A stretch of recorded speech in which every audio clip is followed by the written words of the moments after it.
रतन एक गरीब कपड़ा बुनने वाला था। उसका काम बहुत ही अद्भुत था, सभी को बहुत पसंद आते थे। कपड़े बहुत जल्दी बिक जाते थे, लेकिन फिर भी उसकी गरीबी कम नहीं हुई। वो अकेला ही रहता था। वो बहुत बड़ा शिव भक्त था।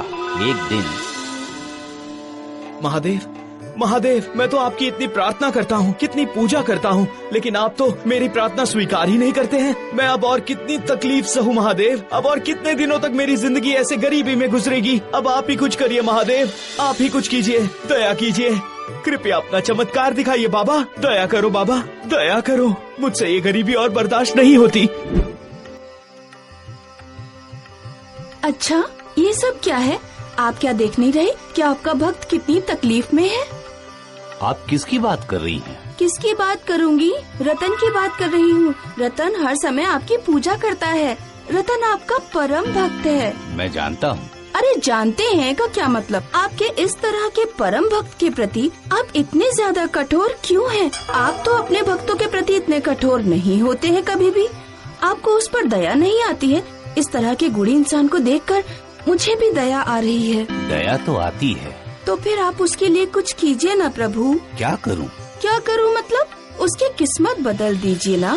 उसके पास ज्यादा पैसे रहेंगे तो वो सुख और शांति से रह पाएगा प्रभु। और ऐसी बात नहीं है प्रभु कि उसके पास कोई गुण ही ना हो। सुनिए पार्वती, सब उसकी किस्मत की वजह से है। उसकी किस्मत मैं बदल नहीं सकता हूँ, मेरे हाथ में नहीं है। मुझे भरोसा नहीं है। आप देना नहीं चाहते हैं, इसीलिए इस तरह की बातें कर रहे हैं। ठीक है, आपको नहीं देना तो मत दीजिए। आपके किसी भक्त का ऐसा अपमान, ऐसी तकलीफ मैं नहीं सह पाऊंगी प्रभु। उसे मैं दूंगी। देखिए, अगर कर सको तो, लेकिन मैं फिर बोल रहा हूँ, किस्मत ऐसे बदली नहीं जा सकती। आप कुछ भी नहीं कर पाएंगी। मैं देखती हूँ क्या कर सकती हूँ। कोशिश करके देखिए। ठीक है।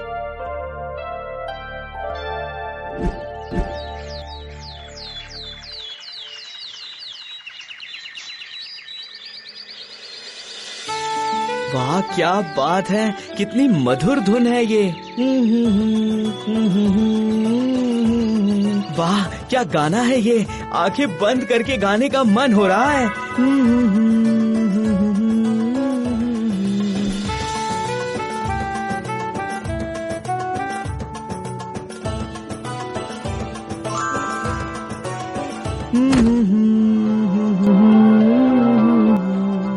क्या हुआ पार्वती, आपने देखा ना? वो तो सिक्के देख ही नहीं पाया। मैंने देखा, लेकिन सुनिए, मेरा काम है देना, और मैंने जब बोला है कि मैं दूंगी तो फिर मैं उसे देकर ही मानूंगी। ठीक है, कोशिश करके देखिए, अगर कर पाए तो।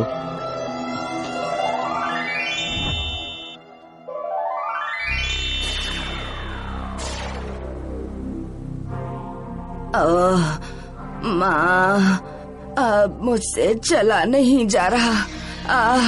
यहाँ तो एक रिक्शा तक नहीं है। माँ। क्या बात है, आपको क्या हुआ है माता? बेटा, मेरा घर बहुत दूर है और मैं अकेले ही रहती हूँ।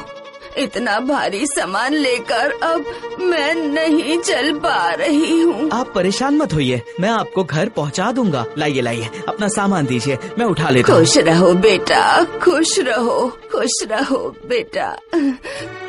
तुम्हारा भला हो, खुश रहो।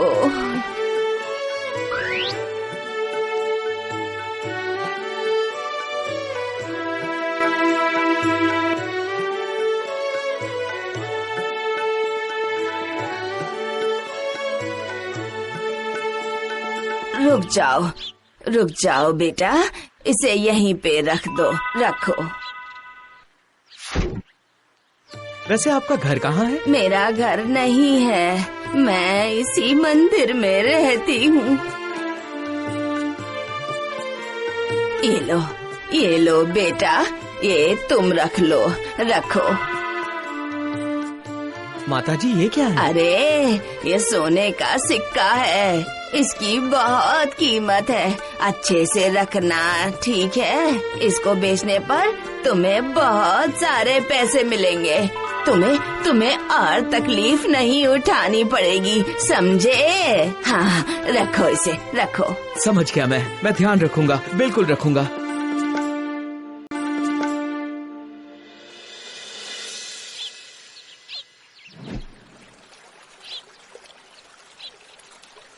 आज मैंने बहुत काम किया है और गर्मी भी बहुत ज्यादा है। वाह, कितना ठंडा पानी है। एक काम करता हूँ, चलो इस तालाब में नहा लेता हूँ।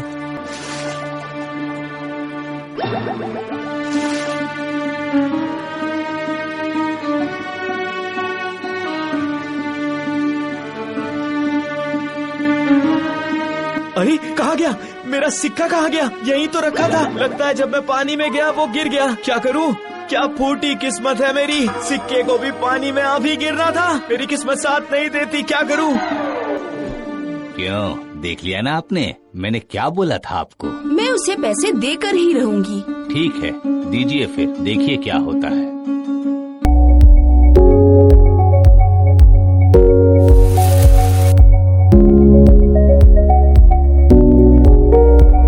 कैसे हो भैया?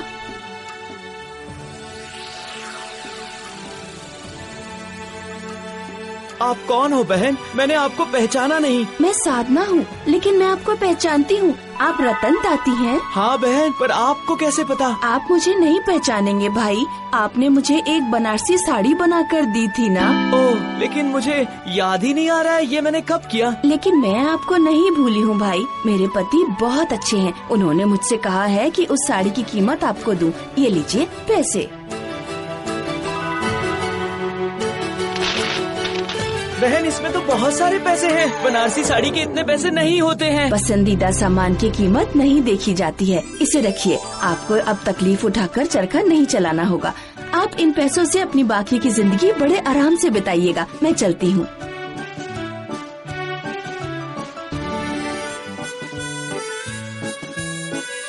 क्या हुआ रतन भाई, इतने खुश क्यों हो? हाँ? क्या बताऊं भाई, जरा ये देखो कितने पैसे मिले हैं मुझे।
इसके बाद माँ के दिखाए रास्ते पर रतन ज्यादा साड़ी बनाया करता था और दूर दूर की गांव में साड़ी बेचकर वो एक बड़ा आदमी बन गया। लेकिन उसके बावजूद रतन बीच बीच में साड़ी बनाते हुए मन ही मन शिव जी के भजन गाता रहता और इस तरह उसे जीवन में खुश रहने का रास्ता मिल गया।